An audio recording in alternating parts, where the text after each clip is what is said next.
Good evening, everybody. Good evening. Thank you very much for being here tonight. It is absolutely fantastic to see so many of you here. And of course, we are all here because we care very deeply about our local hospital, the Friarage. Not just because it feels to us like a very special kind of hospital, a very personal kind of hospital when you're in there, but also because it is vital in providing care to those who live a particularly long way away, and they absolutely rely on it. As someone who grew up in a medical family, working in my dad's surgery, working in my mum's pharmacy, I grew up seeing firsthand how important healthcare is for people's lives. And now as someone who is a father with 2 young children, I see firsthand the vulnerability we feel when something is wrong with those that are closest to us. The reassurance we get from knowing that the Friarage is there. And then, of course, the relief we feel when the problem is sorted. And that's why we're here tonight, because we're worried about that reassurance going away. We're worried that what we've come to rely on might not be there when we want to need it again in the future. Now, decisions about changes to healthcare are, of course, always emotive for these reasons. But it is important that we go through the issues properly, objectively, fairly, separate fact from fiction, and get to the bottom of what is going on. It is important that those who are making these decisions are able to understand exactly how we all feel about them, but importantly, it's also important for them to be able to make us understand the reasons behind these changes, so we can make a decision as to whether these changes are sound or not.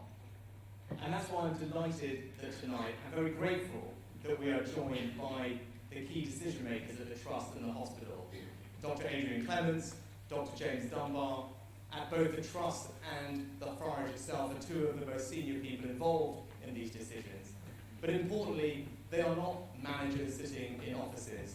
They are clinicians. They are people who have spent their life working as doctors, and they understand these issues intimately. And I'm very grateful for them giving up their time this evening to answer all of our questions and help us think through all of this. We're also joined by Dr. Charles Parker, who as a GP is the lead clinical person at the CCG and the interface between the GP community and the clinical commissioning group. Charles has also been involved in many of these conversations. Now, in terms of the running order for this evening, very briefly we'll hear from Dr. Clements and Dr. Dunbar. There's a few slides that they want to take us all through which explain the reason behind what's going on. That won't take very long, 5 or 10 minutes, and after that we will open it up to a general Q&A. I've received many questions from people all over that they want to have asked. Many of you will have questions. We will try and get through as many as we can. But without further ado, if you will join me in thanking and welcoming Dr. Clements and Dr. Dunbar tonight. Thank you.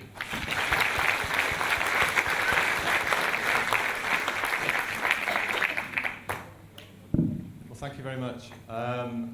What I hope to do over this very short presentation is explain why we are where we're at where we are, what have we been doing over the last 18 months since we started to talk to you about the issues that we were facing, how have we come to the conclusions we've come to, and obviously at the end of this I hope to gain some of your trust to believe us in helping us implement these changes at the Friarage.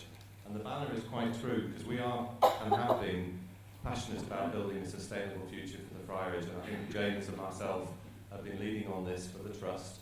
I sit on the Trust board, but I am an A&E doctor, and I am the medical director of the Friarage. And James, next to me, is the clinical director of the Friarage, who's an acute medic, and so we've both been with others working at these plans.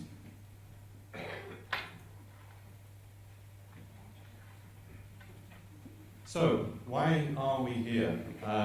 So why do we have to do this temporary service change?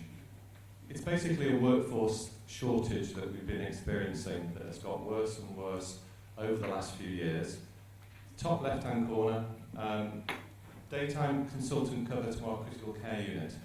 We used to have 4 anaesthetists providing the cover to that unit, and unfortunately there's only 1 consultant anaesthetist at the Friarage who has the critical care skills. So 1 of 4 is remaining to give that daytime cover to the critical care unit, despite our efforts of recruitment. The next box next to it is out-of-hours consultant cover. They're the anaesthetists on the anaesthetic rota at the Friarage, and unfortunately we only have 2 of the 8 that we need to run that rota, and that rota has been supported by consultants coming down from James Cook to supplement that rota. The key position we have at the moment is a further consultant who's on that rota is leaving us unfortunately at the end of March, and that's one of the things that's triggered this conversation. We've been unable to get further consultants who have the skills to run or support the critical care unit out of hours. The other problem which we maybe started this conversation was resident anaesthetic cover. That's been a problem when I first became medical director in June 2017. That was then the key issue. Of those 7 doctors we need to have on our resident rota, we only have 1 in post of the 7. The rest of those doctors are temporary doctors or locum doctors supplying that. So with these increasing risks, it became absolutely apparent to ourselves that if we didn't do something and change the way that we were operating, we would end up with an emergency closure of the site, and then we would have to have an emergency decant from that site. And I took that with James to our board of directors as an immediate potential patient safety risk. We could have trickled on for a few more weeks, but it would have come to a point where we wouldn't have been able to staff our overnight or our consultant roster, and then we couldn't keep patients on that site in a safe way, and we would have to have an emergency closure. And that would have unfortunately taken us past where we're hoping to end up, because that would have ended up with the Friarage being a cold site with no emergency patients on it at all. So that was the risk. If we carried on where we were going and stopped things in a planned way, we would have an emergency closure and probably going past where we think we should be. So on the 5th of February, our board gave us 6 weeks to implement these changes, and obviously after that we started to liaise with everyone to make the changes taking place on the 27th of March a safe change, and a change that we believe is the right answer for the future of the Friarage. So we started talking to you about issues around the Friarage through our public engagement that started actually way back in October 2017, and they were events where we started to find what you felt was important about the Friarage through until the 14th of December 2017. We've got vast amounts of material and information, and the key things that came out of that was local access, accessibility of care, and how we could keep as much as possible at the Friarage site. Following those meetings, we set up clinical steering groups, and these groups were set up by the Friarage clinicians, both doctors and nurses and other allied healthcare professionals, looking at these key parts of our work: our emergency department, our critical care service, acute medical admissions, and our surgical pathways. And the objective we set them was how do we create a Friarage Hospital that stops the uncertainty and maximising local access, but it has to deliver safe care. We've got to stop the uncertainty that lies around the Friarage. We can't recruit to a hospital if the doctors coming to the hospital don't believe that it'll still be there. And our gamut here was it has to be the same for the next minimum of 15 years. We had to build a future that we could recruit to. It became very clear when we went through these work streams there wasn't a single work stream, because I was in an overarching group, that said the status quo is sustainable. Each one of those work streams came back to me and said we can't do what we're doing now. It has to change. So, with that in mind, they then came up with the answers that they felt was the right answer. And they actually managed to achieve that sometime late in September, October. And what we were hoping to do, which we promised to do at the start of this process, that we would then start having a conversation with you about what that looked like. Events have overcome us, so what we've had to do is actually move to that model on the 27th of March. But the one thing I would really like you to understand is this model that we're going to is actually been worked up, not over the last 6 weeks, this has actually been worked up over the last 18 months. And the key thing on the next slide, please. This has actually been designed by the Friarage clinicians. This has been designed by those people who work at the Friarage. It's not a South Teams or a James Cook decision. Although I've been overseeing it as medical director, I've also worked at the Friarage in the emergency department as a consultant. And we, with the Friarage teams, have worked at this answer. So that's an urgent treatment centre which will be open 24 hours a day. It'll be to the new NHS England national specification, 24 hours a day, 7 days a week, And my belief is that it will be able to service the needs of approximately 90 to 95% of the people who presently use the emergency department. The Friarage Emergency Department has not been like many other emergency departments for many years, and that's the truth. As an emergency clinician working in A&E, it is different.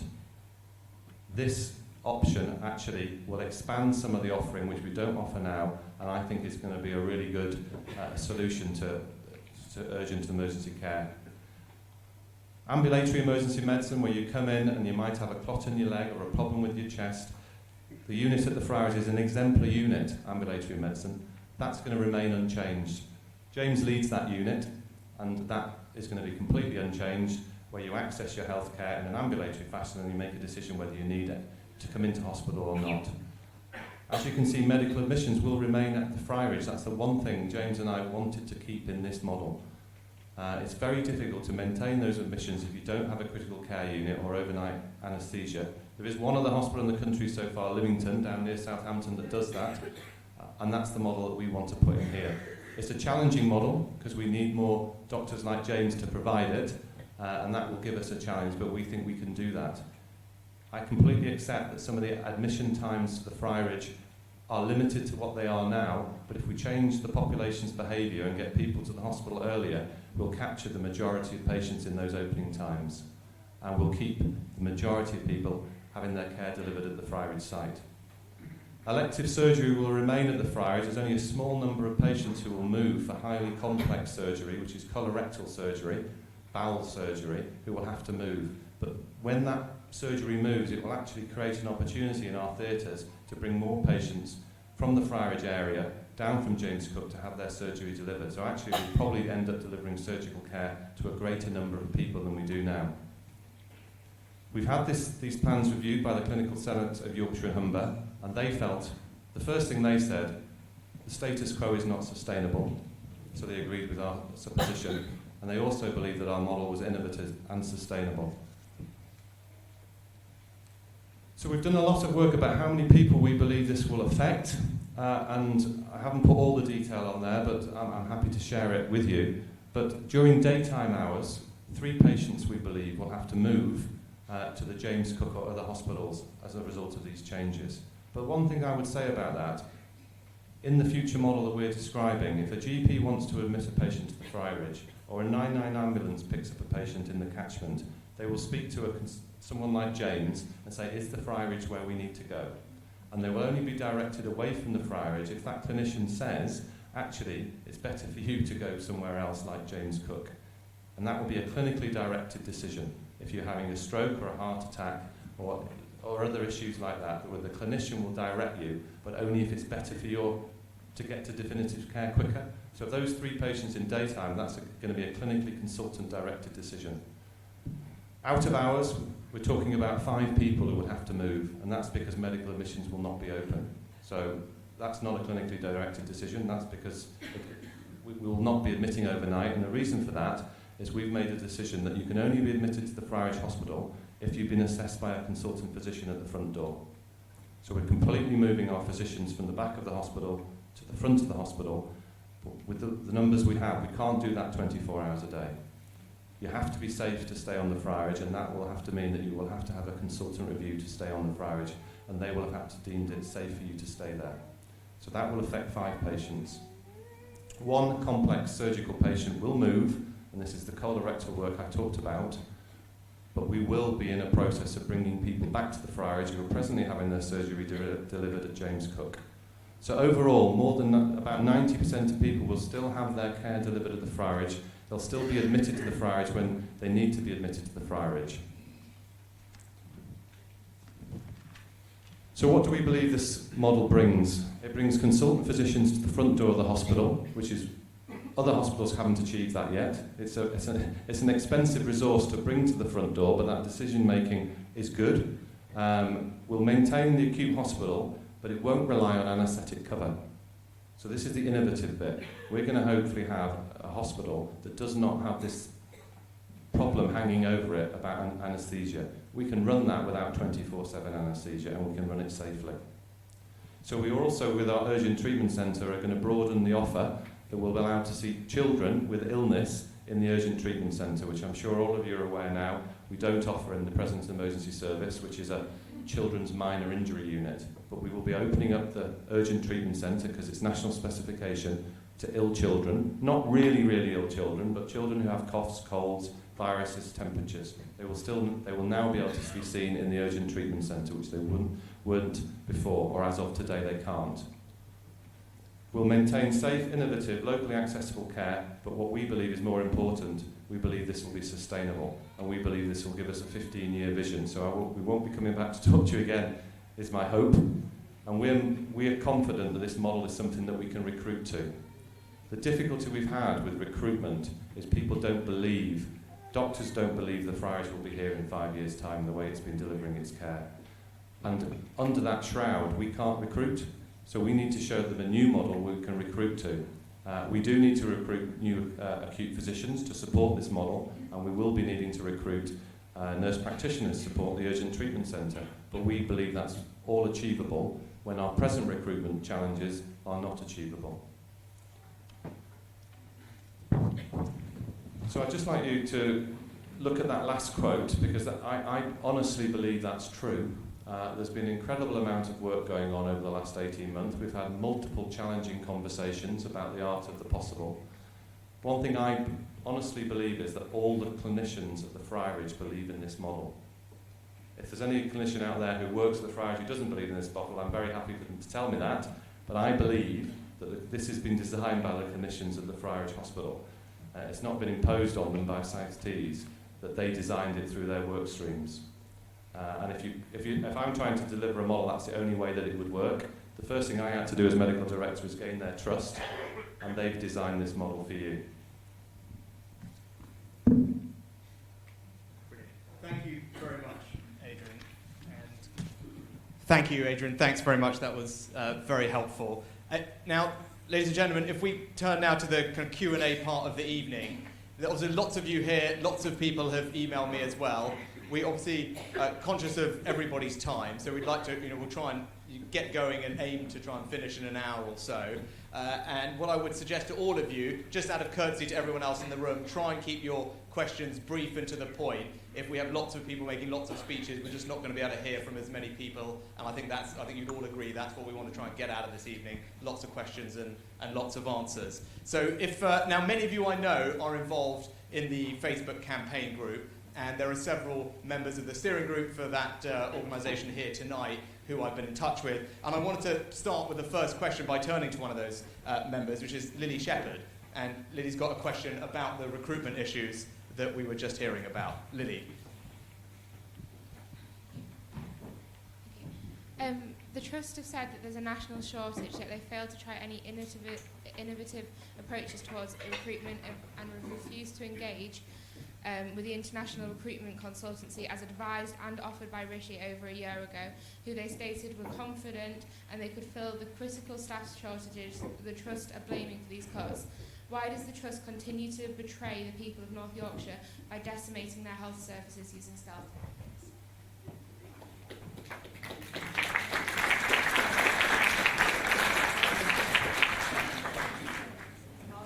No. Obviously, there's a question there about the recruitment, and I've received a lot of other questions as well. And the heart of the questions that people have is, the numbers you went through, Adrian, that we're not talking about 20, 30, 40 doctors. And I think if those were the numbers, people might say, fair enough, that's quite a lot. What we're talking about, it's 1 out of 4 that's filled, so that's 3, and then it's 1 out of 7, so there's another handful there, and some of those people can be the same. So for want of a handful of doctors, we're potentially facing quite a dramatic change in services. So that what we'd love to know, and I think where the question is what has happened on recruitment? Have we exhausted every possibility to try and find these doctors? So if you could help explain that, I think that would be very helpful. Okay. It's a good question, Lily. And we have, I think, tried incredibly hard to recruit to these posts. The problem is, fundamentally, that there's a national shortage of anaesthetists, and even more so anaesthetists that have the additional skills to support a critical care unit. There's about 20 years ago now, they had a completely different training scheme carved out for people who have those additional skills to provide an intensive care unit. Increasingly, those intensive care units are being centralised in the big centres. We train our anaesthetists and our intensive care doctors in regional deaneries, so we actually sit on the border of the northern region and the Yorkshire region. Last year, both of those deaneries only filled 70% of their training slots. So we're not recruiting enough to even stand still. And at the other extreme, we're losing anaesthetists to retirement and people leaving the country. We've lost 3 of our anaesthetists from Friarage to overseas because essentially they're being paid more to work less hard. So in terms of what we have tried to do, we've had continual adverts out. We have employed recruitment agencies as well. We sent some of our most charismatic anaesthetists with massive recruitment stands to the anaesthetic conferences nationally, which was commented on because no other trust had ever tried to do that. We even had very generous sponsors from Northallerton companies. Lewis and Cooper gave us a fantastic prize for a prize draw that you got to enter in, even if you just came to talk to us. But the results were pretty disappointing, to be honest. We have tried using Facebook. We're continually trying to recruit internationally, but recruiting internationally is very difficult because of the visa requirements and the requirements that overseas graduates need to do to be registered to work in this country with our General Medical Council. The other problem is, if we import doctors, there's nothing to stop them from moving elsewhere. And unfortunately, it's not enough to recruit, you have to retain. So you need to have a model that everybody can see is sustainable. And I think fundamentally the problem that we've had is that external to the Friarage, a lot of doctors didn't believe that it was, and so they weren't prepared to uproot their families and bring them to North Yorkshire to take jobs with us. Personally, I can't understand that because I think it's a fantastic place to live, and I did exactly that. I uprooted my family and brought them here, but we've failed to attract enough people to do that. So we have no choice but to do things differently, and that's what we're trying to do.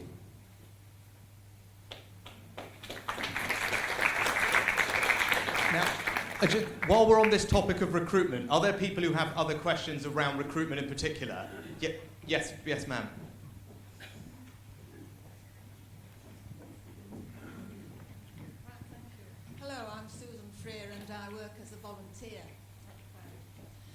Have you made representation to the General Medical Council for Emergency Medicine about this issue, and have you contacted the Minister of State for the NHS and social care? What we've been trying to do is recruit doctors. We're not trying to influence national politics or national recruitment. That really is something that the training programs take so long. We need people who are trained now. Some of the issues with overseas doctors, they don't come in at the standards that we need to work independently in our hospitals. And I've heard out there in the noise around people saying, well, bring all those doctors down from the James Cook. To be honest, that's exactly what we've been doing for the last 18 months, and we've exhausted them. We have 8 consultant anaesthetic vacancies at the James Cook. We have 4 consultant critical care vacancies at the James Cook. It's very difficult to rob a pool of doctors that's already short. And that is the fact and the truth of the matter. We wouldn't be here today if we could appoint consultants of the right standard to the Friarage. And we have exhausted our efforts. People might think that we could have tried harder. We've spent an awful lot of money at various recruitment fairs, putting people down there, advertising it repeatedly. The truth of the matter is they don't exist. There is a national shortage. And actually, when you look at it, trying to get doctors to work in small critical care units when the Friarage is the smallest critical care unit in the country is impossible. The doctors coming out of training want to work in large units in large cities where they feel reassured that they're working with 10, 15, 20 different consultants. They do not want to work in a unit with 3 or 4 colleagues. That is the truth. If we could make the truth different, we would, but we've had to come up with a different solution that does not rely on critical care anaesthetists, and I think we've done that. And medical admissions can remain, and that is pretty innovative. So I know you don't necessarily understand that. It seems like a small number of doctors, but it isn't. It really isn't. It doesn't matter how small the number is if you can't find them. We do have to run safe services, and that's where we've got to. We can't run safe services without clinicians with the right qualifications. And that's the truth. As medical director, we have to run safe services, and that's our absolute priority. I think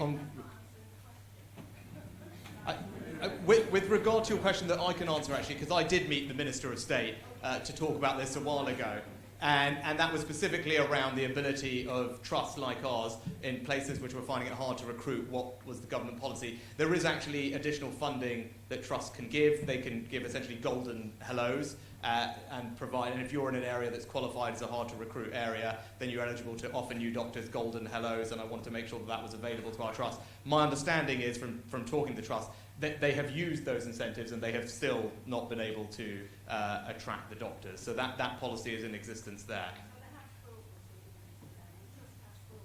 I have spoken to the Minister about the recruitment issue in particular, and whether there was an ability to offer more money to doctors to come, which there is, and has been used, is my understanding, but not yielded the results. I think, sir, that you had a question similarly on recruitment, so if we take that. I'll stand up. Can everybody hear me? Yes? Thank you. My background is I chaired the clinical commissioning group for 2 years, and then I was deputy chair, and I was governor at James Cook. And I want to say one thing to Adrian and James. I have the highest regard for what you are doing as medical clinicians and as executives at the trust. I was really impressed throughout, with one proviso. I never saw a workforce plan. I asked for it and I sought it and never saw it. And it's not just about clinicians, it's about nurses. It's about successive governments bringing in limits on pensions now that are resulting in doctors leaving at 55 because they're not prepared to pay tax at 55%. My experience of the CCG was less impressive, far less impressive than the trust. So my plea and my question is, it's partly to you as the MP, it's partly to the trust, is we read time and time again about workforce issues. Nurses, radiologists, radiotherapists, doctors. It's going to get worse. It's not going to get better. We're told in Times it's going to take 10 years to sort out the GP position. You can't even get GPs for this area. So my plea to you is, when are politicians going to be able to support these good people in getting doctors in to care for our community? Because at the end of the day, ladies and gentlemen, I don't say this from a populist point of view, the NHS is your NHS. It's not the politicians' NHS, and with great respect, it's not the doctors. It's our NHS. And this workforce problem is a major issue.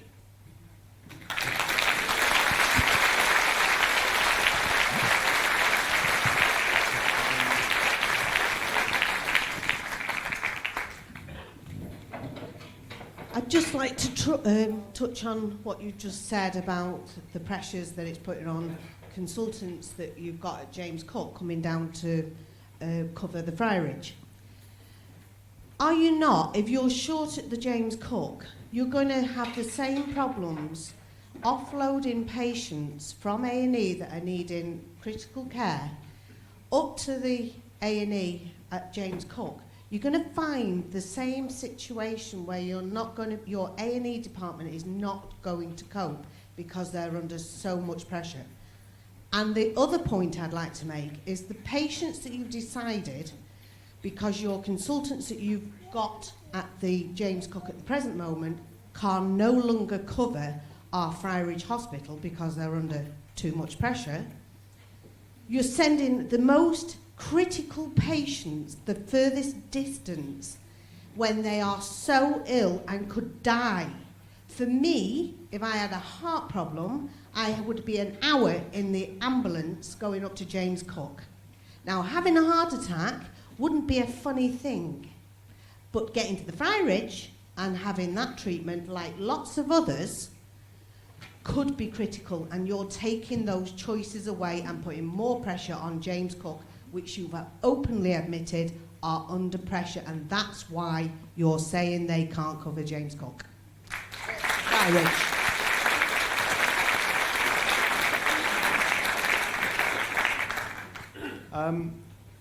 I don't want to get into the details, but if you're having a heart attack, you shouldn't go to the Friarage Hospital, and you shouldn't go to the Friarage Hospital now. If you're having a heart attack, you need to go to James Cook. Primary angioplasty only takes place at James Cook and doesn't take place at the Friarage, so the new treatments for heart attack is primary angioplasty. That is at James Cook. And we already, in the world that we live today, we bypass any proven heart attacks and have been doing so for many years. Heart attack, stroke, major trauma does not go to the Friarage now. We aren't changing that. That is the situation that exists today. That is not changing in this model change. If you're having a heart attack, you need to go to a primary angioplasty unit. If you're having a stroke, you need to go to a unit which treats strokes and gives you acute thrombolysis of that stroke. Going into the Friarage Hospital would only delay definitive care and potentially leave you with significant harm. That is the fact. I'm sorry, you are safer with those conditions going to a large centre where they can treat you appropriately. Medicine has moved on. In the past, patients might have gone to the Friarage with heart attacks, but the acute treatments now for that condition absolutely sits in primary angioplasty centres. And James could answer that as well from the Friarage. Well, we believe by the 27th of March we will be able to cope with any additional demand. There's lots of work going on in the background. I'm not saying on any given day at James Cook, our attendances in our accident and emergency unit range from 240 attendances up to a maximum of 390 attendances. And we have a fantastic service at James Cook for accident and emergency. We have some of the best performance in the country. We will hit the 4-hour standard, which I think is only one of 2 trusts for the 4-hour standard across the whole of the United Kingdom at James Cook. When you attend James Cook, you'll be met by a consultant, which is the gold standard, 24 hours a day. We can't possibly deliver that really high standard of care at the Friarage Hospital. But I am very proud of the care that we deliver at James Cook in its emergency department. The population around here are treated by a fantastic unit that delivers major trauma, stroke, primary angioplasty, and all the things that it can deliver. And that extra small transport time, you're definitely worth. You should not go to the Friarage Hospital with those conditions, I promise you.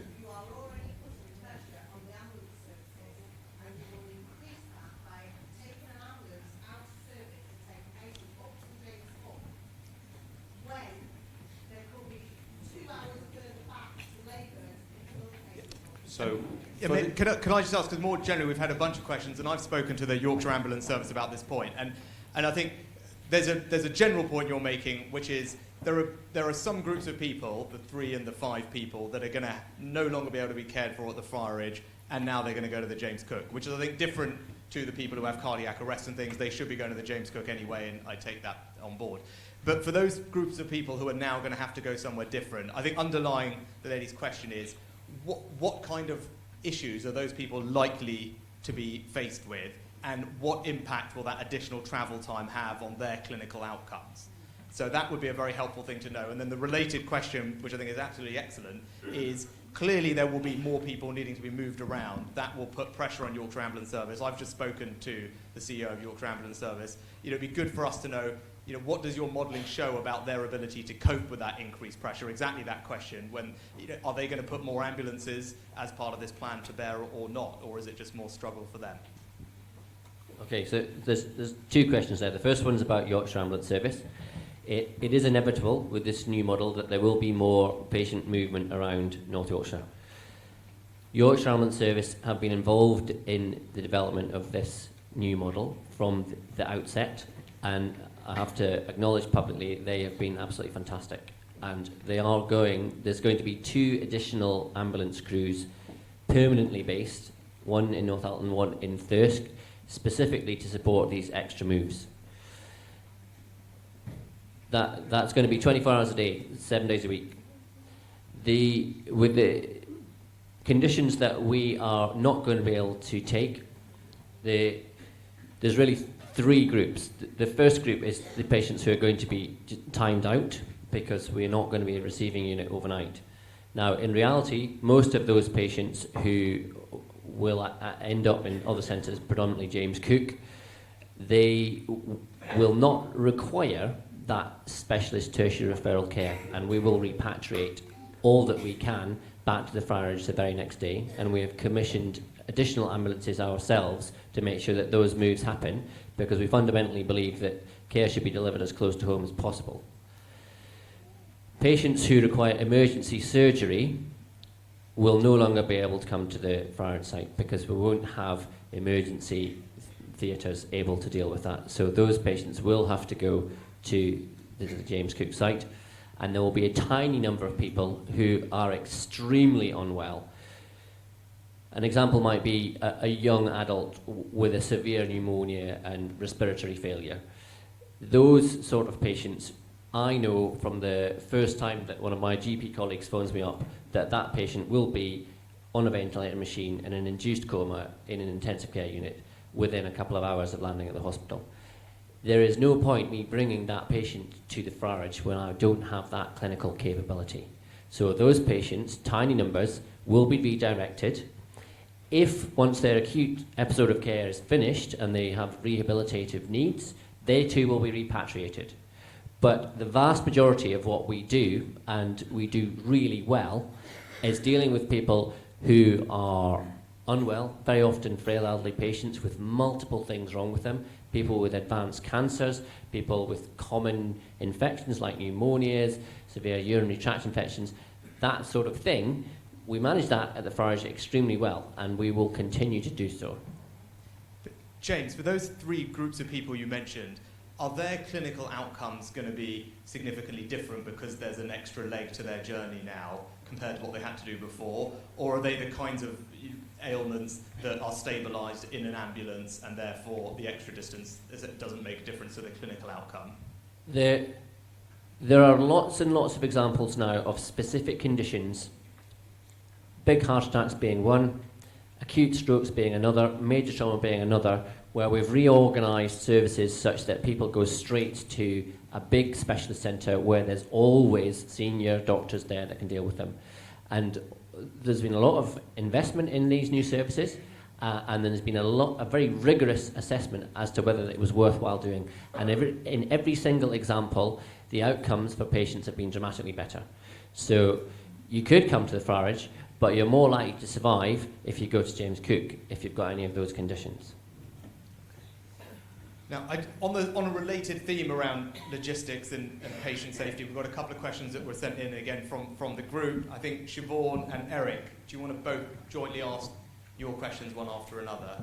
And just on the ambulance thing, I'm in contact with Yorkshire Ambulance Service because as part of this, that was something that I wanted to get reassurance on. So I've had those conversations with the Yorkshire Ambulance Service and want to know definitively that the modelling that they have done with the trust is going to make sure that they can take into account all these things and that the resources are there for these extra ambulances. You know, I'm in the process of seeking those reassurances, and of course we'll let you know where I get back. So, Siobhan.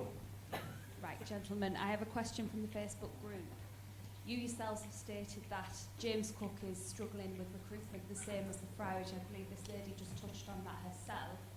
What we're worried about is the more diverts that come from the Friarage that end up at James Cook. We're worried that because you've only got 32, I think, ITU and HDU beds, that you're going to struggle with bed blocking, with ambulances queuing up at the door because people just don't have the beds. The consultants aren't there. You've said yourself, you know, you're lacking in those. What happens logistically to those patients who need emergency life-saving treatment but the beds are blocked? What can the Trust do to ensure that people get safe and effective, timely care with these situations the way it lands at the moment? So, thank you for that. To accommodate this change, we have increased our critical care capacity at James Cook. So for the change to take place, we will be able to, we haven't taken any critical care beds out of our network. We've made a commitment to the network across the whole of the North East that we have maintained our critical care capacity. So we've grown the critical care capacity and the critical care beds at James Cook to accommodate this change. Now, The James Cook is under pressure. We work there every day, and it is under pressure, but it can cope with this change. For the size of James Cook, these numbers are relatively small. So these additional numbers that we're going to place on James Cook, I'm not saying they're insignificant, but we've opened up extra beds at James Cook for these. We've opened up extra critical care capacity at James Cook. And I'm confident our plans will be robust on the 27th of March, which is only a few days away now. And obviously we're constantly challenging the James Cook University Hospital to see, is it going to be ready on the 27th of March? We have NHS England visiting us on Monday, and we have to give them assurance that we're ready for this change. But unfortunately, it's not a change that we can stop. We wouldn't be here if we felt that continuing the way that we're continuing wasn't unsafe. So it's really a journey that we can't put the brakes on, because stopping it would be unsafe. So we have to be able to cope at James Cook, and we have expanded our bed capacity to enable this change to take place. That's our requirement. If I wasn't going to deliver safe care across all our points of access, which will be the Friarage or James Cook, then people will be asking me serious questions from the 27th of March, and I would expect them to do that. So it is a challenge. We wouldn't want to make this change unless we have to make this change, clearly. But we have to make the change, and that's the truth. Adrian, can I follow up on that? Can I talk about Darlington Hospital? Because last year I spent an enormous amount of time working with the MP in Darlington trying to stave off a downgrade to their A&E, which thankfully was shelved. But how much of your plan relies on Darlington A&E being there? And if that ever comes back on the agenda again, and you talk about 15-year sustainability, if we find out something happens to Darlington A&E in a year or 2 years' time, and then you're going to come back and say, actually, no, well, we can't do this anymore, we have to do something else. Well, absolutely, the Darlington Emergency Service is critical for the population of North Yorkshire, and the Trust absolutely realises that, and we're great advocates of the Darlington Memorial Hospital. And I think we've been working in partnership with Darlington for some time. I think people are anxious about the Tees Valley and how the reconfiguration is taking place, and there's been lots of different ideas. I am the lead for urgent and emergency care in that group, and the plans that we have or are going to put in place at the Friarage absolutely interlink perfectly with that. But I absolutely accept what you say. Darlington is critical for that, and the Trust is a great advocate of Darlington and saying how important Darlington is for that. And I don't believe Darlington will change, and it shouldn't change. Okay. Eric, you had a related question. The new proposals now state that children will now be able to be seen at the UTC with fevers, rashes and other ailments.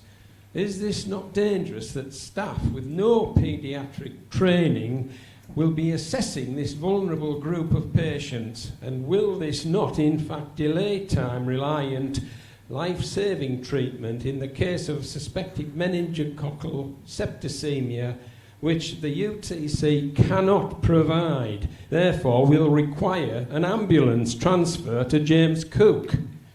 Is the Trust really willing to gamble with the lives of our children?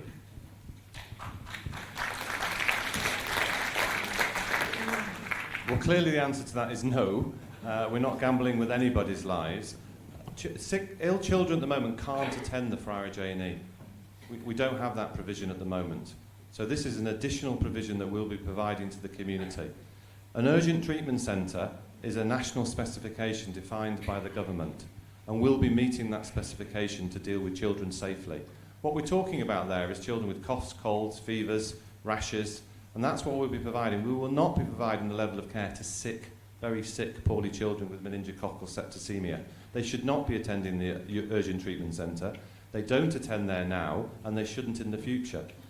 Clearly, if a child like that did present, because I know children are very portable, I have 3 of my own, and you tend to put them in the car and you take them to the nearest place of safety. And if that was the urgent treatment centre, then the staff there would deal with their best that they could, but they were likely to put that child in a 999 ambulance and send it to the appropriate facility, which would be the James Cook University Hospital.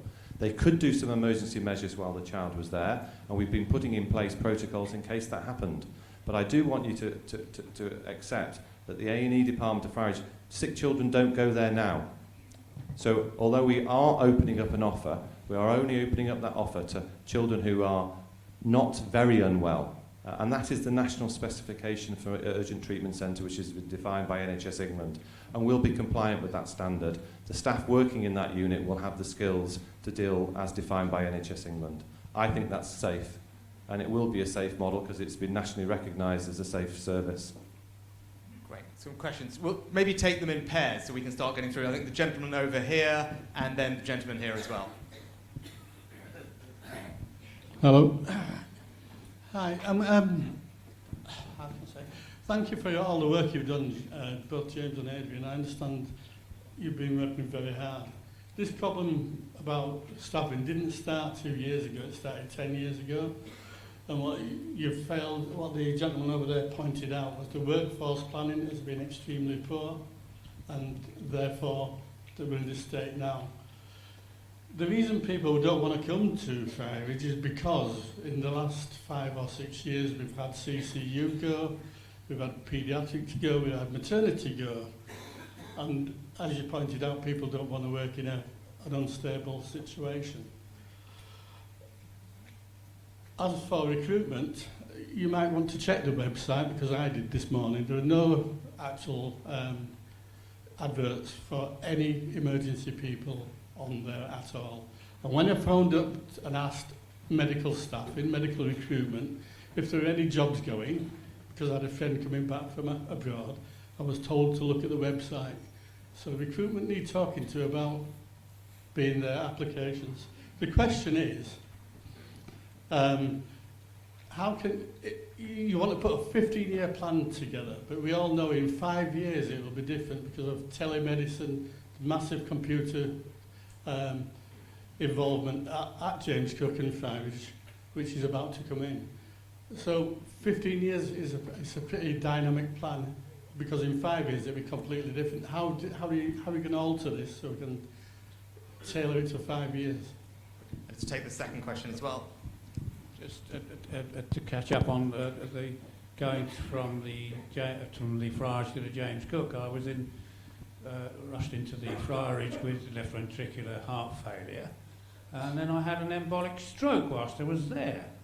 And as you know, there are no sort of strokes today, so I was switched off to James Cook, where I was thrombolised and had a brain scan, and there was one there, just a small one. And I have no residual problems. I personally would say that the outcomes are better in a specialist centre. And I don't really think that the ambulance service these days actually are not body snatchers. Actually, they try and stabilise a patient and take them to the best possible area. And I think that that's the modern way to go. Medicine is changing. Thank you.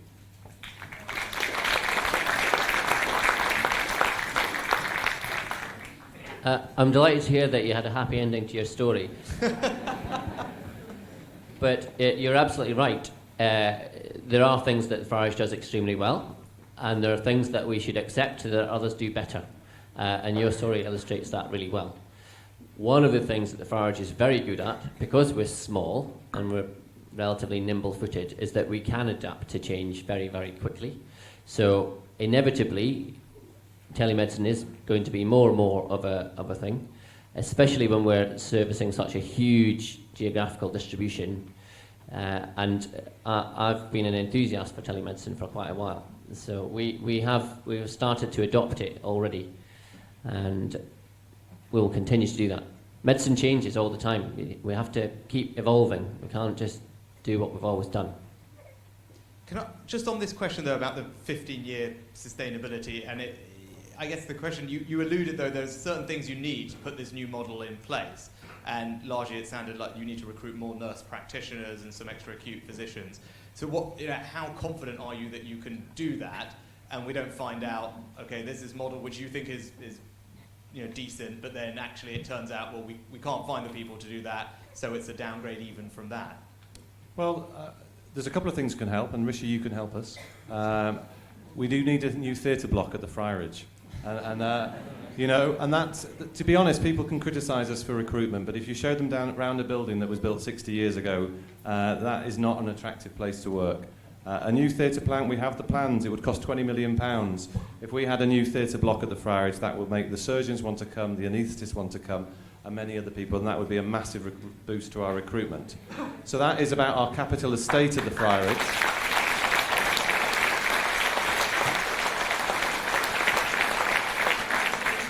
So that would help recruitment, and there's no doubt about it. If you walk around the Friarage, as parts of it is fantastic, the new cancer centre, it's beautiful, but you do need, as a hospital, capital monies to spend to make your estate fit for purpose for the 21st century.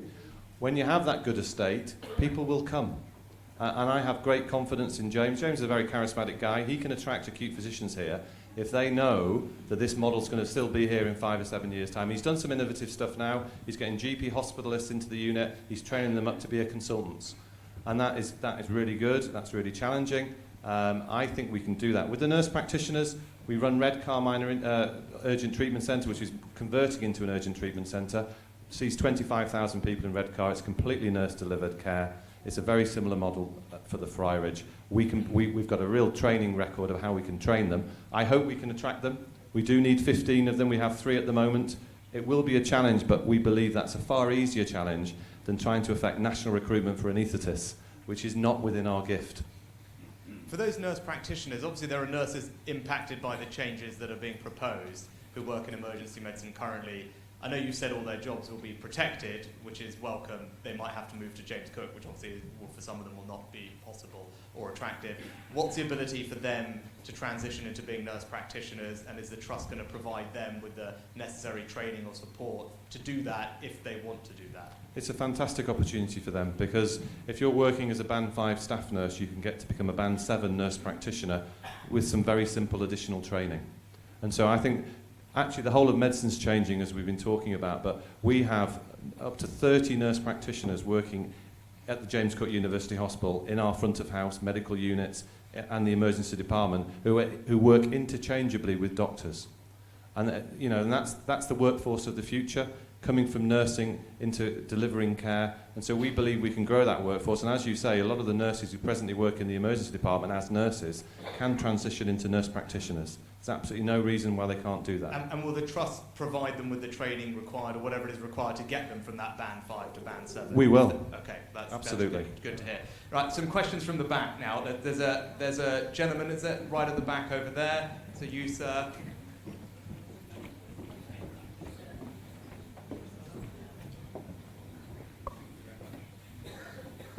It strikes me that there's potentially some fantastic work being done by the medical director and his team. But the point that you touch upon, I think, has great resonance in terms of, as our local MP, Mrs. Sunak, you're being very kind to come and chair this evening. But on behalf of the Conservative Party, aren't you just here to mark your own homework? Because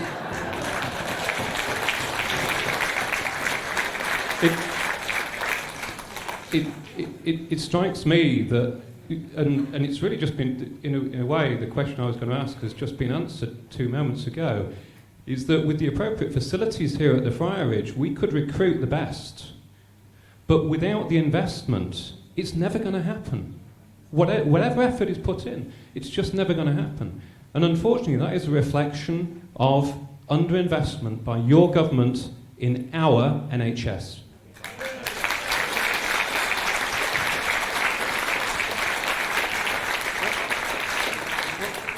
Thank you for the question. As someone who comes from a family, all of whom work in the NHS, I'd like to think equally it is also my NHS as well. It's not a monopoly for you or anyone else.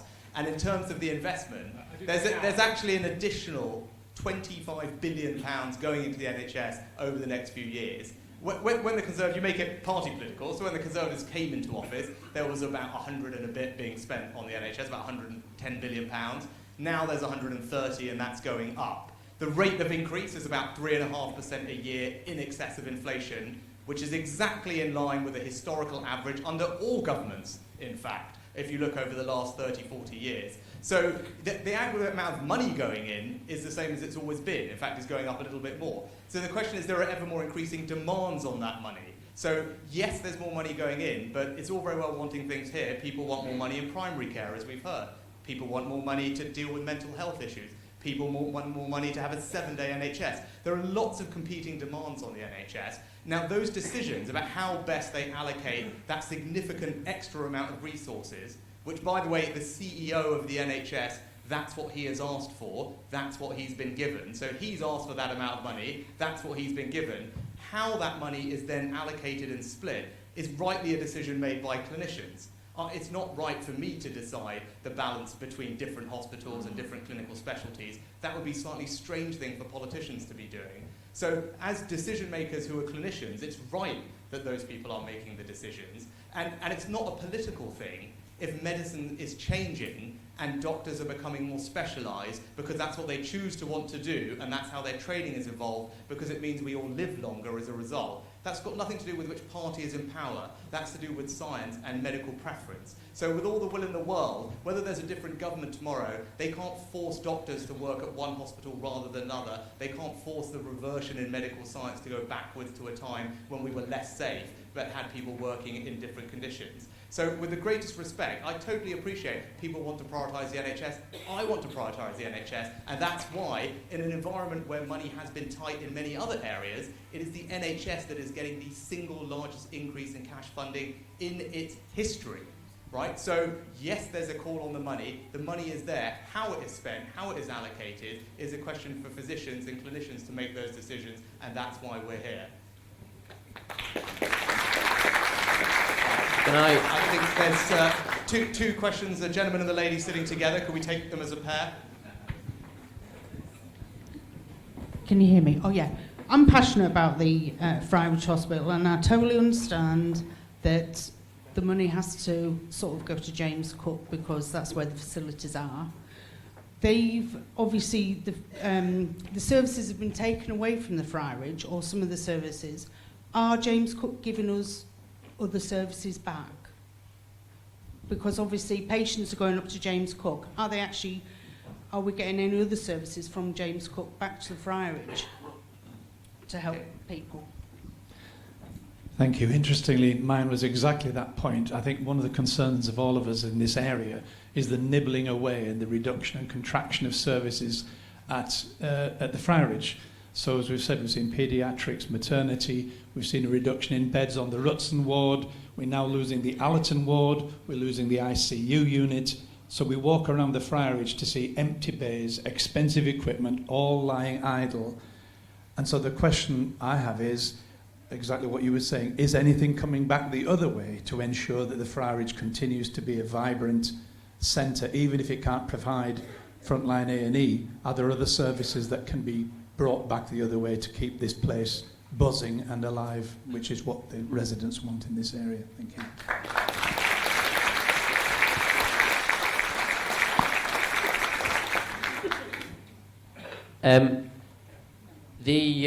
There is a lot to be optimistic about the Friarage Hospital. There has been massive investment recently. We just have to look at our beautiful new cancer centre to see that. There inevitably will be more surgery that will be done at the Friarage Hospital because the big cases that are going up to James Cook will be replaced by lots of smaller cases. And you say that we're losing the Allerton ward. That's not actually true. A ward is just 4 walls. Actually, what's important is the clinical team. And almost the entire colorectal clinical team is relocating to a new base ward at James Cook and will continue to provide the excellent standard of care that they do now. The same surgeons, the same nurses, the same physiotherapists will be looking after the patients. And I think it's worth noting that that unit has some of the absolutely best outcome data of any colorectal unit in the entire country, despite being the smallest. There are other things that are to be optimistic about. In order to have a succession plan and recruit, we have to have a footfall of young people who are training in whether it be nursing or medicine, coming to the Friarage and liking what they see. That's exactly what happened to me. I was posted to the Friarage as an accident, as a trainee, fell in love with the place 15 years ago and always vowed I would return. And we've got a partnership now with Imperial College in London, so we have for the last month, we've had medical students coming all the way up from London to come and see how we do things differently in North Yorkshire. We're at the beginnings of a massive partnership with Hull York Medical School, which was championed by the CCG. So we're going to have permanently, locally based, locally recruited medical students coming to the Friarage. We are looking at all sorts of innovative ways to continue to provide our service. Adrian's already mentioned that we've brought GPs into our team who are training up to become consultants. We've pushed the boundaries of advanced nursing practice further than just about anybody else. And the other thing which I think is worth noting is that we're really quite good at what we do. So the acute medical unit, which is the unit I run, which deals with the vast majority of admissions that are urgent admissions to the Friarage. There's a national audit of all of the acute medical units in the country, all 160 of them. The last audit was done last year. Friarage was the best in the entire country. So success breeds success and hopefully recruitment. The other thing that makes me optimistic is learning from other experience. So 3 years ago, maybe 2.5 years ago, I visited a hospital on the south coast called Lymington, which is a small hospital, much the same size as the Friarage. It's serving a very similar elderly, very dispersed rural population. And they went through the same pain that we're about to go through when they lost their A&E department. And they were the first people to adopt a similar model to what we are planning to do. They don't have the backup of having anaesthetists when they're admitting to the site like we're going to have, so they had to be even stricter in the stuff that they were taking than we will have to be. But when they hit rock bottom, they had 4 consultants. They knew they needed 10. We probably need 10 as well. We have 7. But fortunately, or maybe unfortunately for other places, there's no shortage of consultants in the big centres around the country who are disillusioned with their practice. And these people in Lymington targeted them, and it took them just 2 years to get from 4 to 10 consultants who are consultants in general medicine by targeting people and bringing them to their hospital, showing them that they were delivering the sort of care that we all want to deliver, which is the benchmark is that you're delivering the care you want for your own family. And that's what we do at the Friarage, and that's what we will continue to do. And I'm very optimistic that if we can cast away all the politics, just get this model landed, prove that it works, we can go out and I can sell it. And we will give you a viable future. I fully expect the Friarage will still be an acute site when I become a service user one day.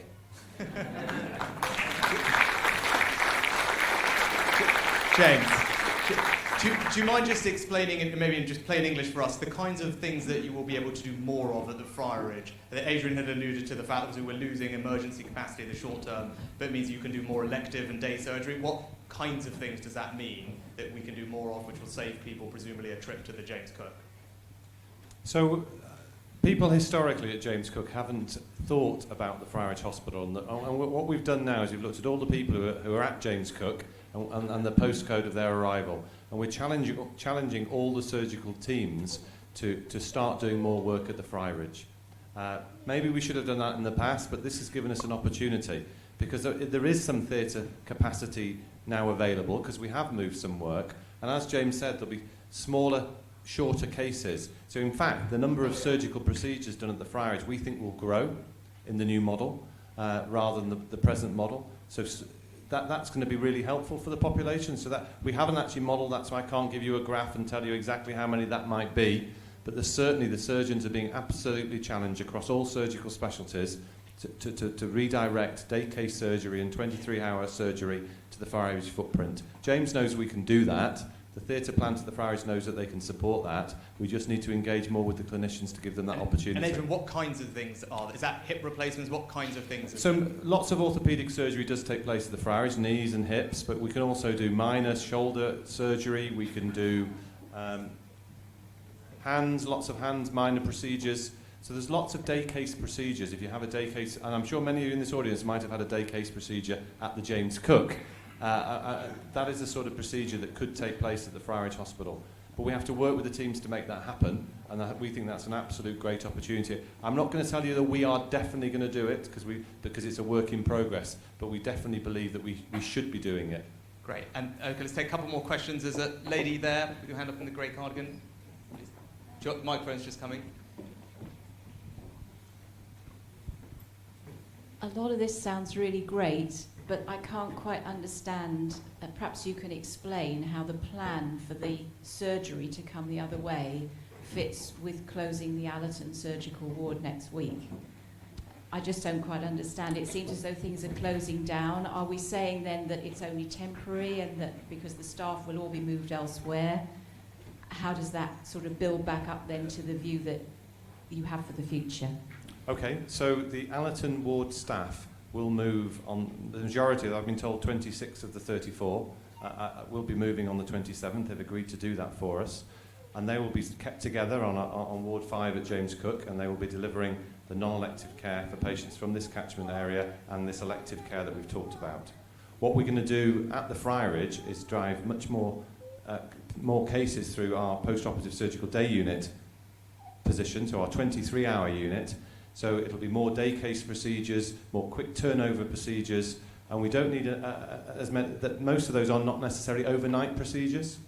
So medicine is changing across, so lots of procedures you used to have as an overnight admission, used to come in the day before. Most surgical procedures now, if you're fit enough, can occur as a day case, or at least at what we call 23 hours, so you won't be in more than 24 hours.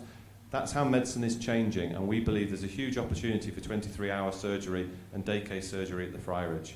And there's no good reason why patients from this postcode should be having their surgery of that nature up at James Cook. Okay. So, question from here at the front, Holly, and then we can go. I think gentleman over there had his hand up for a long time. So.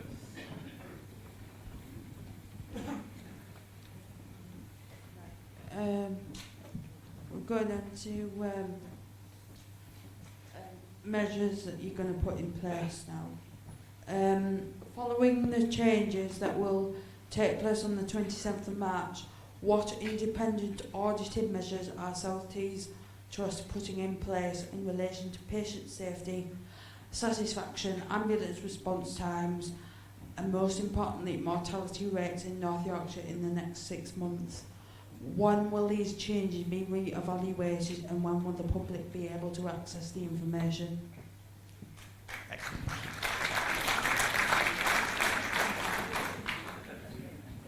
Do you want to take that? So obviously what we're doing is a little bit cutting edge, and so we're going to have to monitor our outcomes incredibly closely. Every single patient who we have to transfer off the Friarage site because we feel that they require escalation to intensive care, then arguably we made the decision wrong that patient should have been there. So every single one of those patients we're going to review. From next week onwards, every week we're going to meet and we're going to review all of those patients. We've created a database so that we can monitor every single patient who has to be sent off the Friarage site as an emergency. There's also will be a great deal of scrutiny from external bodies because what we are doing is quite innovative. So NHS England and the commissioners and the clinical senate will be watching everything that we do like a hawk. The Oversight and Scrutiny Committee from North Yorkshire Council have already challenged us to present that data when they next meet, and we absolutely will do that. So, and that's in a public forum, so you're all very welcome to come and see. Clearly, if we find that what we're doing is adding risk, then we'll have to change what we're doing. But the model we've got, I'm fairly confident, will be at least as safe as what we have now, if not better. Gentleman over there. We're sitting here looking at what's on the board in front of us after a decision has been made, and this is just one of a whole series of decisions which lead us to where we are at the Friarage and why people have concerns about the future. The question is not about anything to do with clinical work, etc. And I would like Dr. Clements to address this question, but Mr. Sunak might like to add once Dr. Clements has answered the question. Caroline Dickinson is North Yorkshire County Council's member for Northallerton. She's a member of the Executive Committee. She's a member of North Yorkshire County Council Health and Wellbeing Board. She's a member of Richmond Constituency Committee, and importantly, she's a nominated governor of South Tees NHS Trust. The question is by no means a criticism of Caroline Dickinson, and the question is, was she informed of or consulted on the most recent changes at the Friarage prior to the announcement? And if not, why not? The important line there is prior to the announcement. Well, I can only apologise if people who thought we should have communicated with and were communicated with. Unfortunately, when you have to make patient safety decisions, they're the most critical in the NHS. We don't take them lightly. As medical director, I have absolute responsibility for all the patients' care at the Friarage Hospital. And as soon as it became apparent to me that we couldn't continue to deliver that care safely, we went into an emergency plan. Consulted with James, we went to our Board of Governors, and the Board of Governors have the responsibility with the executive to make sure care is safe. And that's what we did. We put a plan in action. We did consult with everyone we felt that we needed to consult with, NHS England, NHSI, all, and we came to brief Rishi and lots of other people. It's not something that we could stop. It was something that was absolutely required. And what we need to do is have an opportunity to answer all your questions and continuing answer these questions until we've done so. Once we've made this change, which is based on patient safety grounds, we then have an opportunity to see how this change has progressed and what the impact of that change is going to be.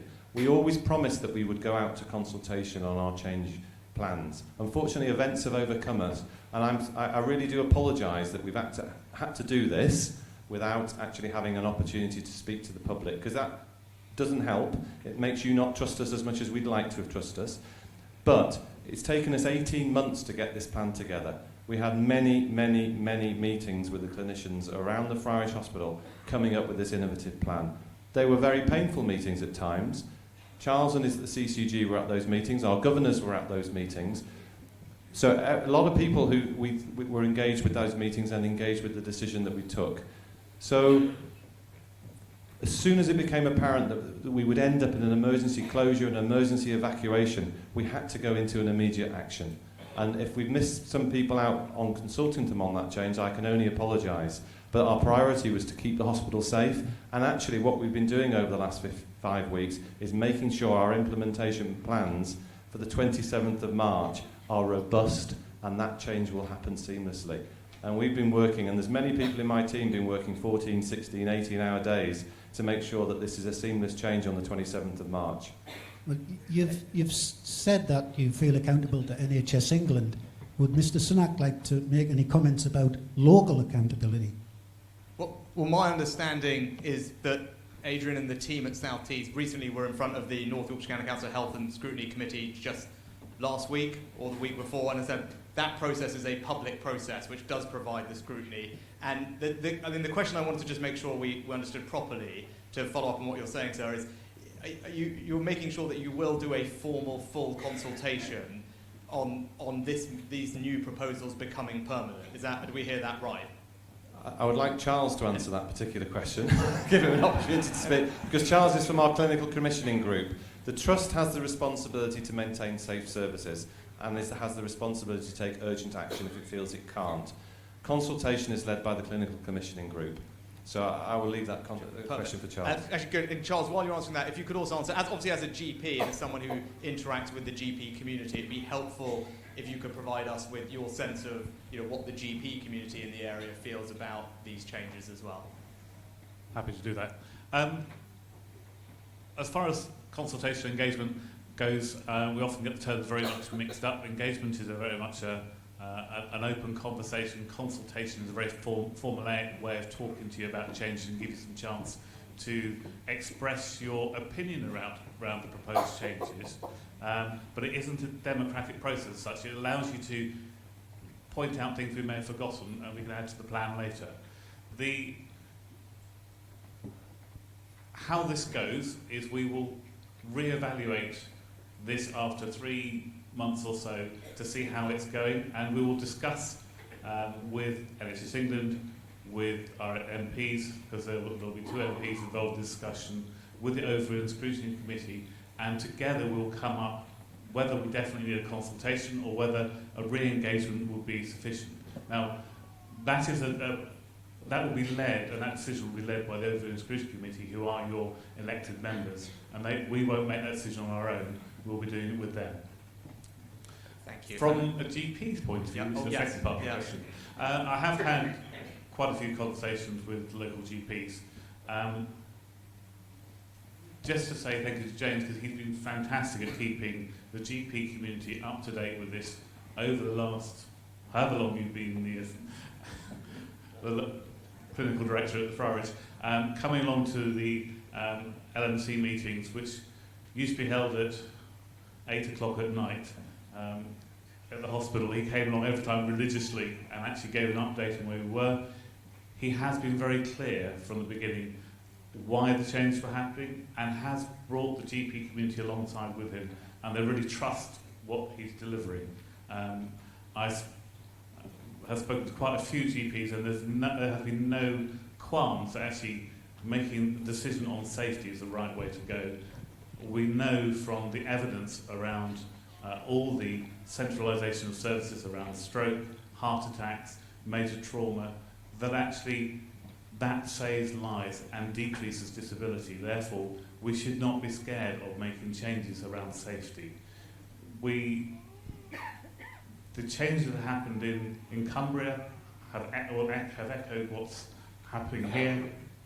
They transferred acute surgical emergencies overnight from, I've got the name of the hospital, West Cumbria Hospital up to Carlisle, and actually they have decreased the number of people who died from medical emergencies like bleeding stomach ulcers or perforated bowels, and that's a significant improvement. You can see that, and that's evidence-based. And we have to be working on evidence, and I think James has given us that evidence for these changes. So actually the conversation I've had, they've said, yes, it's sad, we've lost the GPs trained at the Friarage Hospital. I did myself quite a few moons ago now. And we have a sort of passion towards it, but actually if we can keep as much as we can there, we are very supportive of these changes as a community.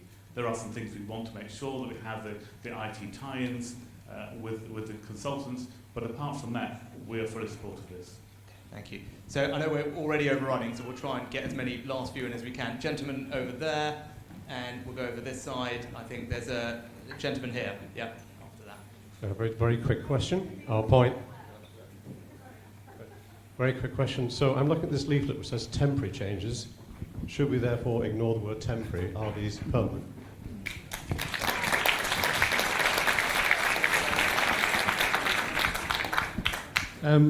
In 2015, the Kirkup report said that more services should move from urban areas into rural areas, and I have this wonderful document called Training in Smaller Places by Health Education England, which says exactly the same thing. World Health Organization also is concerned about the concentration in third world countries of medical services in urban areas. We're not a third world country, but that's what's happening here. And for Rishi, 2 weeks ago you were on Daily Politics show. Prime Minister's Questions that morning, a Labour MP asked about the closing of Pembroke Hospital's A&E. Theresa May's response was, that's in Wales. Wales is devolved, it's Labour's fault. Is the closing of A&E here the Conservatives' fault? Because that's the same logic.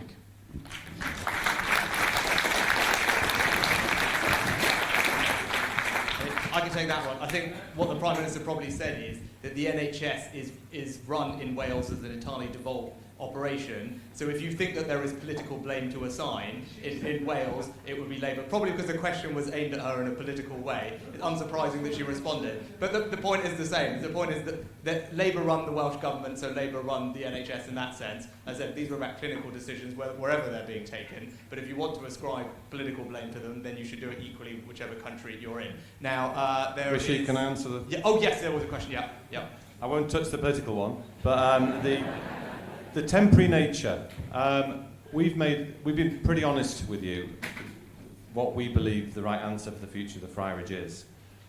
As a medical director and as a trust board, we can make a decision based on patient safety grounds. We can't dictate to you what the end position is, but we can make a position and do a change on patient safety. Engagement or consultation is led by the CCG, and that isn't our game, but we believe that this is the right answer. The reason why it's called temporary is that there's a document from NHS England that dictates that we have to call it temporary, because we don't have the ability to call it anything else, because the change from the trust is an emergency change based on patient safety.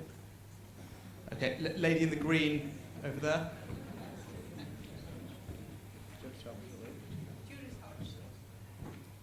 I've been an inpatient at James Cook and at the Friarage. In fact, I've met Dr. Dunbar in his professional capacity. I've also used A&E here.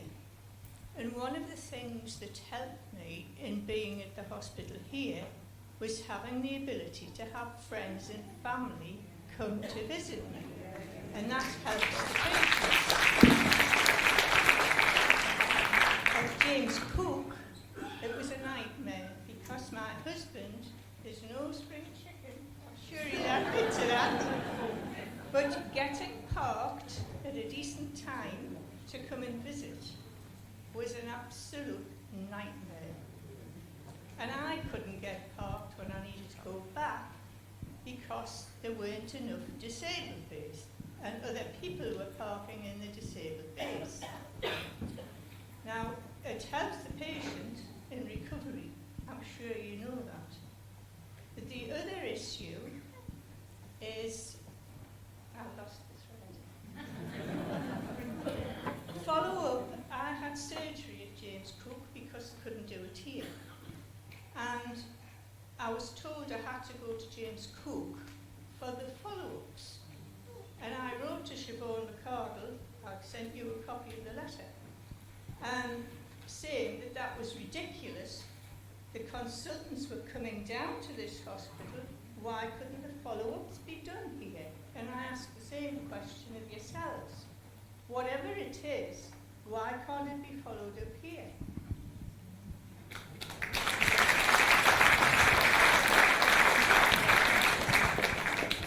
I absolutely fundamentally believe that care should be delivered as close to home as possible for all of the reasons that you describe. And in fact, that very often means not at the Friarage, but actually in your own home. So some of you may know that we have the ability now to deliver intravenous antibiotics in your own home in the entirety of Hambleton and Richmond here now. And we treat about 4,000 cases, treatment episodes every year with that now. The issue around having to go back up to James Cook for clinic appointments, I have to be honest, that makes me really cross. And whenever I uncover that in patients that land on my ward and see you, I would encourage you to challenge your consultants. If you are being asked to go to James Cook when you know that that specialty has a clinic at the Friarage, it is your right to ask to be treated at the Friarage. Unfortunately, as Adrian already alluded to, many of the clinical teams at James Cook University Hospital don't necessarily understand the rurality that we all live in. Okay, so 2 questions here. Oh, sorry, just one other very important point about care close to home. The vast majority of patients who will land at James Cook because they are being brought in ambulances in the middle of the night will be repatriated back to the Friarage site the very next day if that is where you want to be. But I would just again reinforce the point that's already been made that in order for us to treat as many as we possibly can, which is what we want to do, you must seek help earlier. If there's a problem, you must seek help earlier. Our GP colleagues have been very helpful in rearranging the way that they're going to work such that we get the referrals to the Friarage earlier in the day, and then we'll be able to take everybody. What we don't want to happen is that people leave things until they end up calling the 999 ambulance in the middle of the night, because then we're not going to be in a position to bring them to Friarage immediately. On a related point, if you could, on this appointment issue, because it's something that people raise with me, and I've brought it up with the Trust multiple times, either just to have the appointment at the Friarage ideally, but where people do have to go to the James Cook, just being cognizant of the travel times.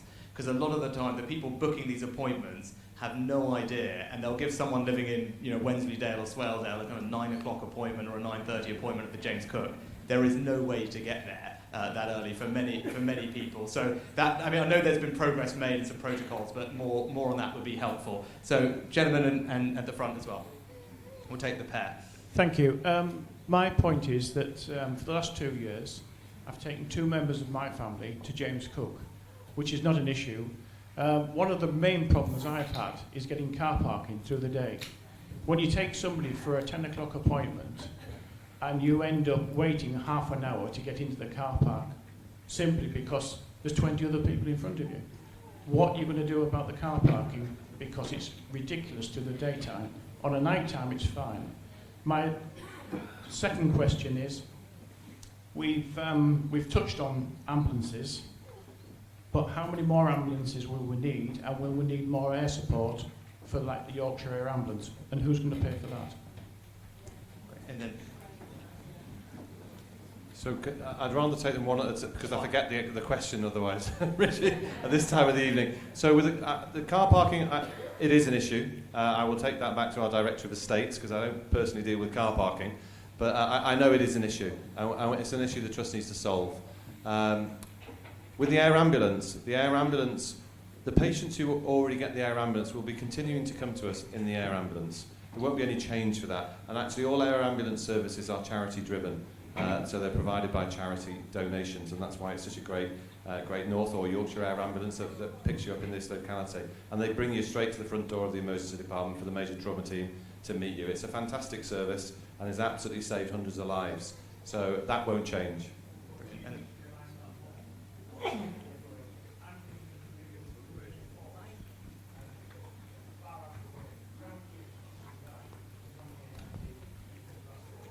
The air ambulance service reaches across. The only thing the air ambulance service presently can't do is fly at night, because they need safe landing zones. They can drop into the hospital at night and they can go back to their base at night, but they can't land in the community at night.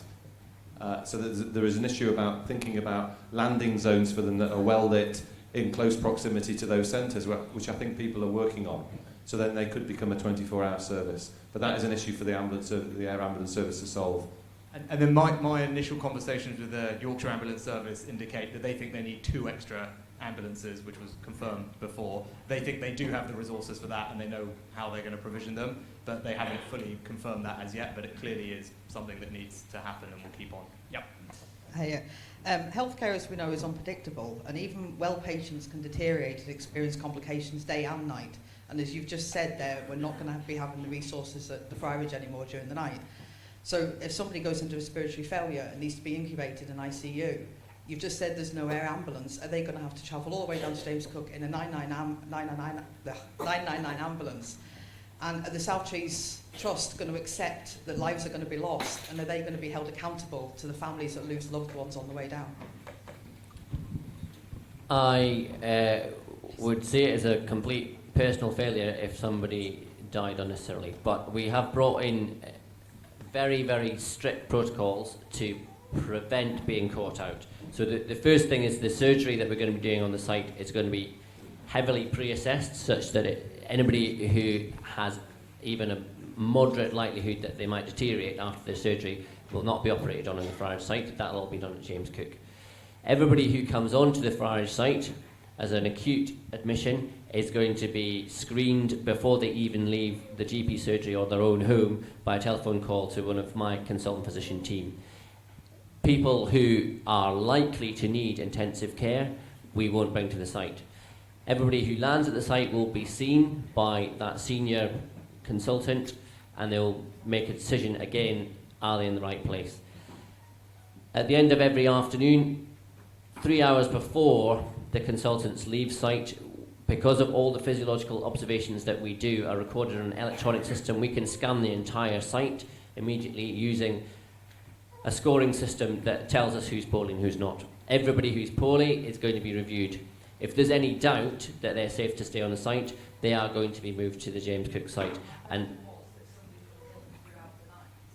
well, yeah, and there is obviously the possibility that somebody completely unexpectedly could deteriorate. But the hospital's not going to be abandoned overnight. There's still going to be 2 doctors, 2 advanced nurse practitioners in the hospital, all of whom are trained in advanced life support, all of whom are trained in simple airway support. So we don't have the anaesthetists, they're on a 30-minute return to site, but the reality is that anybody who deteriorated that quickly, who would have the ability to do the immediate stabilisation, and if we get them back after, let's say, a cardiac arrest, then the priority then would be to get them to a place of safety, which would be an intensive care unit at James Cook. Lady over there, and then the lady next door. First of all, I just wanted to thank you all and extend the thanks to the staff at the Friarage. I'm particularly accident prone and recently have had to call upon their assistance, and I received what I can only describe as 5-star treatment. So on that note, I just want to say that they are doing a fantastic job under very challenging circumstances. And I think as someone who, similar to Mr Sunak, has a family with a history of working in the NHS, all of them apart from me have the skills to do that. I'm just selling furniture, so I wasn't quite skilled enough to do that. I think it's a real concern. I think the situation that you're in is that you're firefighting with a lack of resources, basically, and you're asking for help in terms of directly like financial resources, but also in terms of the people. And I know that you've got a 15-year plan, but this is probably a question for Mr Sunak. When will they get their 20 million and, you know, to enable them to deliver the plan, basically, because they're crying out for help and I don't hear any answers. Well, in terms of the capital that Adrian was talking about, that's not to do with this. That's to do with increasing the elective day surgery at the Friarage, which of course would be a good thing to see, and of course I will fight hard for that. But I think it's probably worth clarifying this point on resources, because it's come up a lot, it's been emailed to me a lot, we've heard about it before. It's helpful to confirm, this new model that you're moving to, is it going to save the trust money? No, it's not. The truth of the matter is that this will cost up the net position for the trust after this change is it's going to cost us £1.7 million. If the trust had wanted to save money, they would close the site and turn it into a cold elective site. Fortunately, I'm an executive board member, and there's no way I'll let them do that, even if it was a thought that they might have had, and they wouldn't have that thought. I think the trust realises, and Siobhan McCardle, our chief executive, realises that you have to deliver care to the community which you're providing care from. And the Friarage to us is a fantastic location to provide assessment. The engagement period was about assessment. Everyone wanted to go there for their assessment. They didn't want to go all the way up to James Cook and be told there was nothing wrong with them. You don't need to come. So we've maintained that assessment at the Friarage as best we can. And I think, as we've talked about, over 90% of people will have that. So it's key. Maybe in the past the Trust didn't treat the Friarage as it should have treated the Friarage and the population of the Friarage. And I can't comment on the past, and there's no point dwelling too long in the past. I became medical director in June 2017, and as James will know, when I first walked into the Friarage, I wasn't greeted that welcome by the clinicians at the Friarage. But I think over the last year and a half to 2 years, they've gained trust in the fact that we're actually all now together trying to do the right thing for the Friarage Hospital. And that probably is a position that has changed. And I know we're talking about things that have happened in the past with maternity and paediatrics. We can't influence that. We can actually only influence the future. And that's what that says, that this plan has been designed by the doctors at the Friarage Hospital. It's not been imposed on them, and we wouldn't want to impose it on the community unless it was the right answer. I can see that people are slowly drifting away and we're approaching 8 o'clock, so we'll try and wrap it up. I'll be very brief. I'm Yvonne Peacock, leader of Richmondshire District Council, so consequently this is absolutely vital to everybody in Richmondshire, but I actually live up the Dales. And I think this lady here was absolutely right, having to travel to James Cook to actually to visit. It's such a dreadful, difficult journey for older people, and we are an older population. But what you've said tonight, I think, is quite important, and that is the fact that when you've had the serious operation, you're sent back to the Friarage.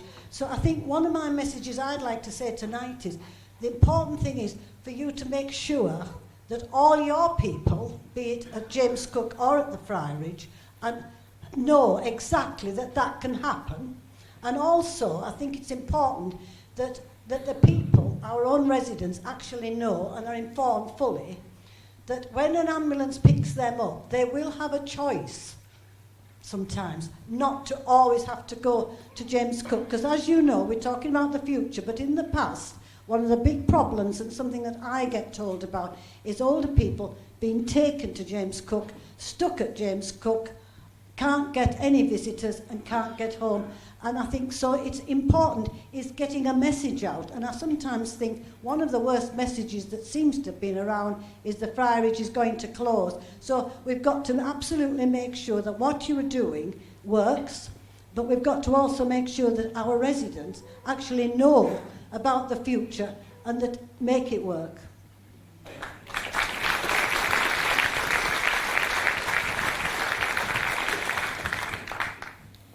Thank you. You're absolutely right. There have been all sorts of rumours out there about the Friarage's imminent demise, and it's not going to happen on my watch. But there was also, when I was doing the engagement piece up in the market towns in Swelldale and Wensleydale, people were repeatedly telling me stories about paramedics refusing to transmit patients to the Friarage. And unfortunately, overnight, that isn't going to be an option from next week onwards, but during the day, it definitely is. All the paramedics will have the option of ringing either me or one of my consultant colleagues and having a clinical conversation as to what's the appropriate place for that patient to go. And in the vast majority of cases, especially in the frail elderly population, the answer will be bring them to the Friarage. The caveat is that any of those specific things like stroke or major heart attacks, they absolutely have to go to the specialist centre where they've got the capabilities to sort them out. The last couple of questions. I know there's a lady there and then a gentleman over here on the end in the green.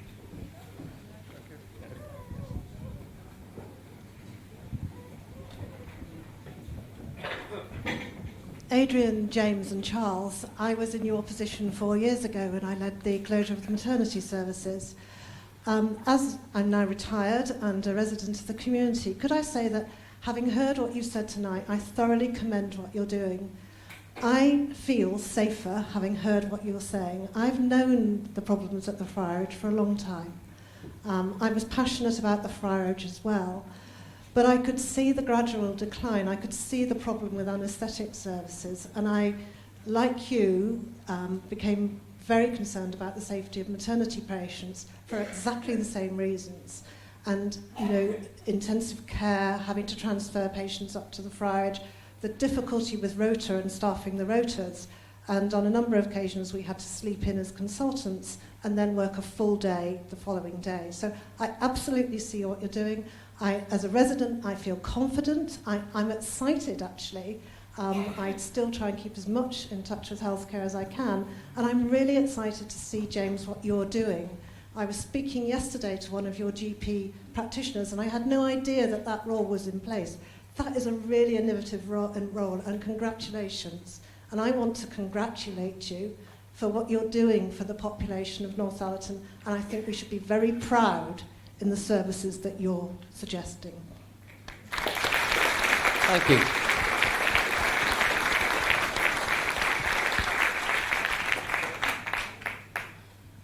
My question is nothing to do with A&E, it's to do with cancer care.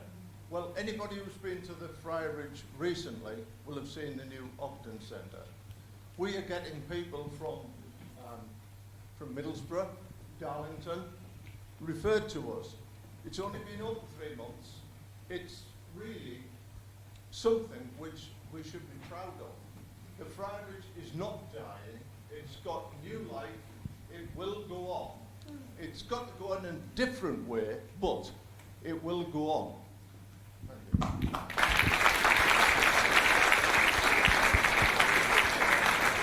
Now, I'm conscious of time, and unfortunately there are lots of you with questions, but we've been going a couple of hours, and I know many of you have things to do, and I know you've been very generous with your time. So if they're sorry?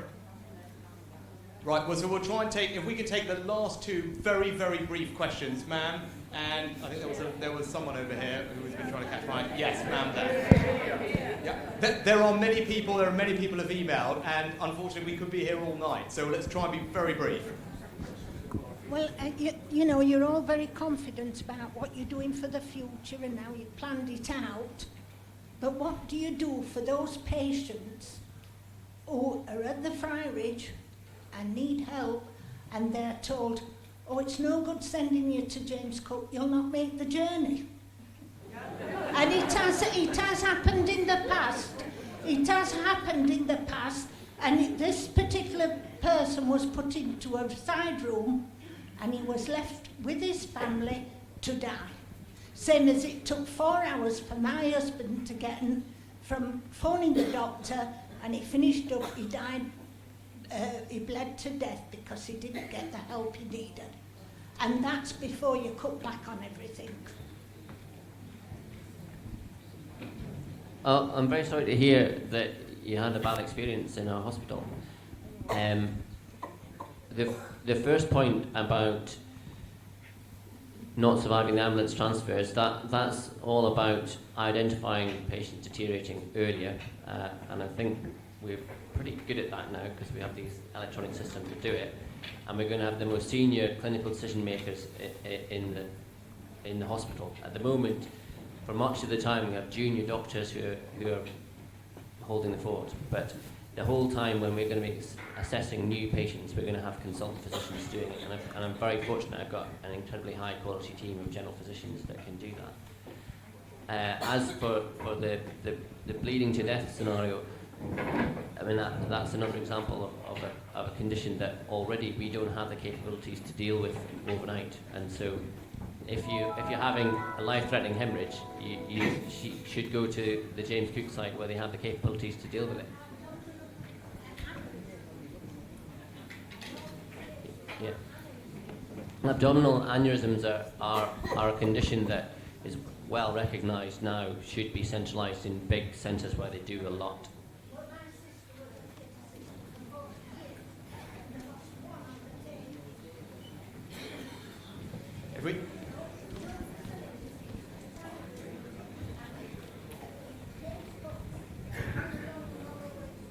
If we try and just, I know there's the lady here, before everyone leaves, I would like to actually say thank you to the doctors for joining us tonight, so if you don't mind, ma'am, being thank brief you. as you can. I've got quite a simple question in the end, okay?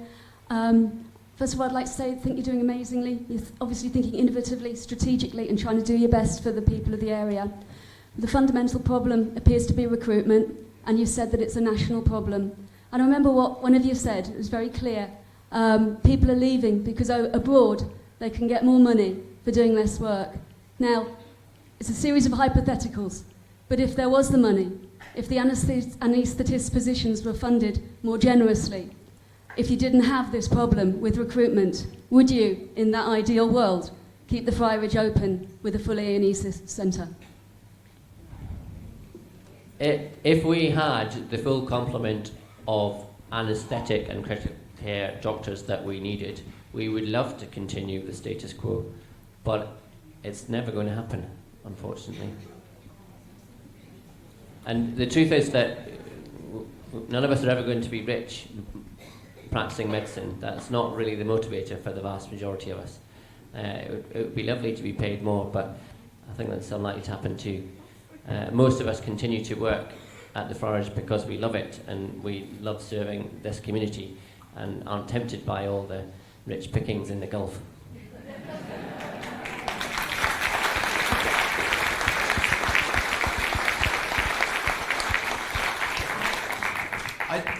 Thank you very much, all three of you, for being with us for almost 2 hours tonight, for answering everyone's questions as clearly and candidly as you have. Obviously, as you can tell, this is an emotive issue.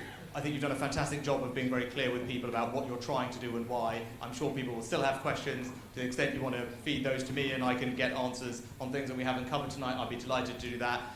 One thing I've definitely come away with is you are not faceless bureaucrats sitting in office making these decisions. You are practicing clinicians who care about the hospital, trying to do what you think is right, and I understand that and respect that. I also have taken away that these are emergency measures, and I'm not going to stand here and try and make a cheap point to say reverse them. If you're making the decisions for patient safety, so be it. But as you can feel from everyone in the room, we would love to see a way to sustain what is there if that is safe. Recruitment does seem to be an issue. I would love to talk to you more about whether we can go the extra mile and try one more time with a recruitment consultant. Let's go abroad or whatever it is. Let's just make sure we've done absolutely everything we can. One thing I've pushed you on before, and lots of people have asked questions about by email, is this idea of James Cook doctors spending more time at the Friarage.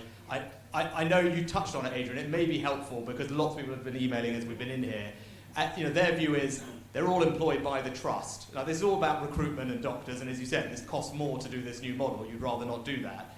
So if we've got the doctors over 2 sites, they're all employed by the trust. People are saying, why can't they also just be told to work at the Friarage, and that will help fill some of the gaps? So I'd like to take all those points. The James Cook consultant body have kept the Friarage afloat for the last 18 months. Without them, we'd have been in this situation about 18 months ago. And actually, the crying shame of that was we wouldn't have had the time to work up this plan, and we'd have ended up in a complete closure. So I absolutely admire the consultants from the James Cook who've been down supporting the road. So I've both had the clinical director from anaesthesia and the deputy clinical director of anaesthesia under a little bit of pressure from me working at the Friarage. And we've gone to every single length we could. It is a national workforce problem. The brunt of it is here.